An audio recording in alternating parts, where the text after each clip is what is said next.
Olá pessoal, eu me chamo Leno Francisco Danner. Este é o meu canal Pela Filosofia Nossa de Cada Dia. Lembrando que eu sou professor de Ética e Filosofia Política na Universidade Federal de Rondônia, especificamente no Departamento de Filosofia e no programa de pós-graduação em Filosofia. Neste momento nós vamos iniciar mais uma lição sobre ética, na verdade a quinta lição sobre ética. Nós já vimos, portanto, 4. A primeira delas, correlação entre socialização e subjetivação. A segunda delas, a condição de abertura, indeterminação e indefinição humanas, uma vez que nós não somos produtos biológicos. A terceira dela, a perspectiva da consciência ou da autoconsciência moral. E a quarta dela, então, a nossa condição de estarmos situados com os outros, entre os outros e relacionalmente frente a estes outros. A nossa quinta lição, mais uma vez consentânea a todas essas 4, por elas inclusive dinamizada, diz respeito à correlação, à imbricação inextricável, vamos dizer assim, entre liberdade e moralidade, ok? Antes de explicar propriamente essa questão, eu gostaria de lembrar uma coisa. É ponto pacífico, e aliás é condição para a questão ético-política, que nós não somos determinados nem pela biologia, pela nossa condição fisiológico-genética, nem por alguma força exterior à própria condição humana localizada no espaço e no tempo socioculturais. Portanto, não existe nenhum diabinho e nenhum Deus a nos determinar, e se existem, eles nos dão, como nós vemos na teologia cristã, liberdade de escolha e, portanto, responsabilidade e culpabilização consequentes, ok? E não existe nenhuma determinação genético-fisiológica que nos torne bons ou maus, ok? Pelo menos não nesse modelo normal de antropologia, de socialização de ser humano, que nós temos como base vinculante da nossa cultura, das nossas instituições modernas ou democráticas, as quais pressupõem exatamente a construção social dos sujeitos, a produção política dessa condição social e, em última instância, a autonomia, a liberdade, a responsabilidade, a reflexividade individuais. Então, lembrem de novo, não somos determinados pela biologia e nem por alguma noção espiritual de entidade, ok? Nós não nascemos prontos, nós não somos bons ou maus simplesmente por natureza. Nós temos potencialidades humanas, inclusive para matarmos os outros, como já dizia Hegel, até as piores coisas que nós fazemos revelam a nossa condição, o nosso espírito humanos, porque um animal, por exemplo, não mata indiscriminadamente, ele mata para comer, ou mata desde condições programadas instintivamente, como quando um leão que expulsa o outro leão, que se torna, portanto, o macho alfa, mata os filhotinhos do leão anterior para obrigar a fêmea a ovular e procriar a sua própria prole, no caso. Mas vocês vejam, isso é instinto natural. Os seres humanos se diferenciam dos animais exatamente pela sua perspectiva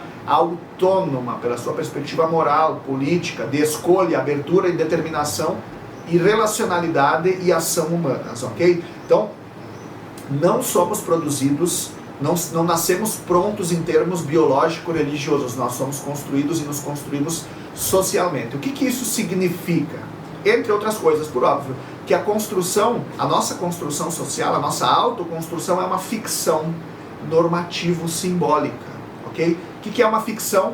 Nós assumimos e produzimos papéis sociais e, obviamente, subjetivos, relacionais, a partir de práticas, valores, símbolos e cultura compartilhada, nos quais nós nos encontramos. Lembrem, e aliás essa era a primeira lição de ética, nós emergimos desde sempre em uma coletividade, e essa coletividade significa não apenas outros com os quais nós convivemos, outros sujeitos, outros grupos, mas também o compartilhamento de símbolos, práticas, valores, uma visão de mundo comum, sob a forma disso que nós entendemos por sociedade, por cultura, e nesse caso por sociedade X, por cultura Y, ok? Então, na medida em que nós somos seres sociais, e portanto aqui seres simbólico-normativos, a produção de si, a produção da coletividade, a produção nesse caso de normas, práticas e valores que nós entendemos por éticos, por normativos, por políticos, ela é ficcional, ok? Nós não temos,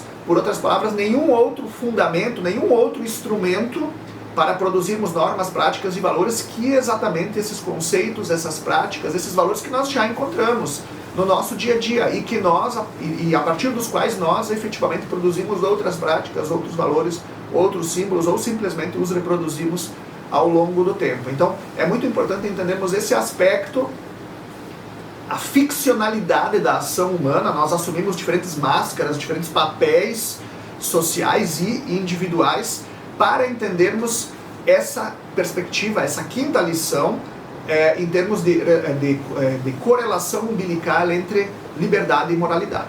O que isso significa? Repito mais uma vez. Como nós não podemos recorrer à biologia para justificar a liberdade, porque na biologia, lembrem, como diz o Kant, não há liberdade, há condicionamento absoluto, há instinto absoluto, como nós, portanto, não podemos recorrer a essa biologia, e muito menos recorrer a uma ideia de determinação divina, porque é a mesma coisa que a determinação biológica, vem de fora para nós, sujeitos humanos, seja como coletividade, seja como grupo, como nós não podemos, enfim, recorrer a um pressuposto externo à própria ação humana, seja ele dado pela biologia, seja ele dado pela religião, e nós, por consequência, temos de pressupor a ficcionalidade humana. Vai dizer o Kant, a liberdade se torna a ratio cognoscendi, a ratio essendi, da moralidade, e a moralidade se torna a ratio cognoscendi da liberdade. Portanto, vejam, aqui aparece a relação umbilical entre liberdade e moralidade. Por meio da ação moral e da pressuposição da ação moral, da ficcionalidade em torno à ação moral, eu percebo que sou livre. E eu posso provar que sou livre porque eu sou capaz de escolher diferentes posições morais nos contextos onde eu me encontro. Inclusive, ir contra concepções majoritárias próprias a esse mesmo contexto. De outra parte, pelo fato de que eu posso agir de diferentes maneiras, escolher de diferentes maneiras, pressupõe-se que há uma moralidade vinculante intersubjetivamente, desde a qual eu respaldo e oriento a minha ação. Então vocês vejam, a liberdade é justificada pela existência de que nós tomamos posições morais, de que nós construímos e compartilhamos posições morais a partir da nossa condição propriamente humana, individual, subjetiva, racional, intersubjetiva, relacional. E a liberdade, por sua vez, pode ser provada pelo fato de que eu tomo essas escolhas. Da mesma forma, não sei se eu acabei confundindo agora, eu provo a existência da moralidade, repito, para evitar qualquer probleminha nesse sentido, eu provo a existência da moralidade a partir do fato de que posso tomar e realizar escolhas. E eu provo a existência da liberdade na medida em que só há moralidade, e nesse caso, responsabilização, ou mesmo valorização da ação concórdia à moralidade, porque eu pude escolher, porque eu não fui um simples autômato, ok? Eu não fui determinado exteriormente, mas eu tomei posição, eu escolhi, eu refleti e direcionei a minha ação para esta ou para aquela, para este ou para aquele caminho, com esta ou aquela consequência, sabendo, inclusive, no caso, das consequências, ok, pessoal? Então, a liberdade e a moralidade não podem ser justificadas na biologia e na religião, pelo menos não em visões que compreendem que religião e biologia determinam de modo último, ok?